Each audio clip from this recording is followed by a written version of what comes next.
అందరికీ నమస్కారం. నేను ఈ వీడియో క్లారిటీ ఇవ్వడానికి అండ్ క్షమాపణ తెలపడానికి చేస్తున్నాను. నేను పోస్ట్ చేసిన వీడియో వైరల్ అయ్యాక తెలిసింది అది కరెక్ట్ కాదు అని.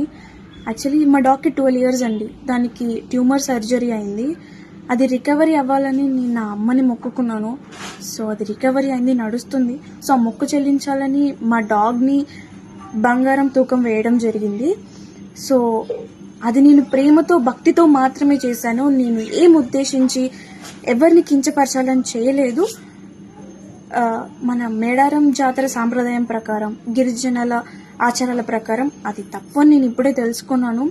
సో నేను చేసిన ఈ పొరపాటు వల్ల ఎవరైనా హర్ట్ అయి ఉంటే సారీ. అండ్ ఇలాంటి పొరపాట్లు మళ్ళీ జరగవు. అలాంటి తప్పు మళ్ళీ చేయను. నేను మన సాంప్రదాయాన్ని ఎప్పుడు గౌరవిస్తూనే ఉంటాను.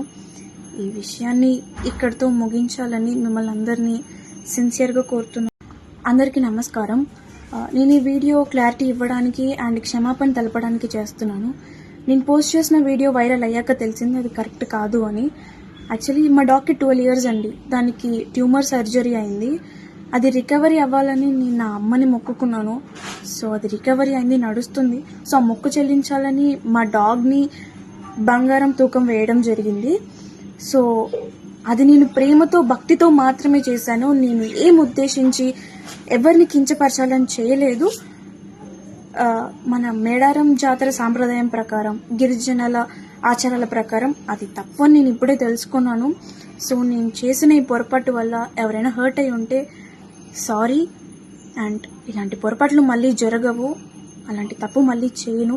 నేను మన సాంప్రదాయాన్ని ఎప్పుడు గౌరవిస్తూనే ఉంటాను. ఈ విషయాన్ని ఇక్కడితో ముగించాలని మిమ్మల్ని అందరినీ సిన్సియర్గా కోరుతున్నాను.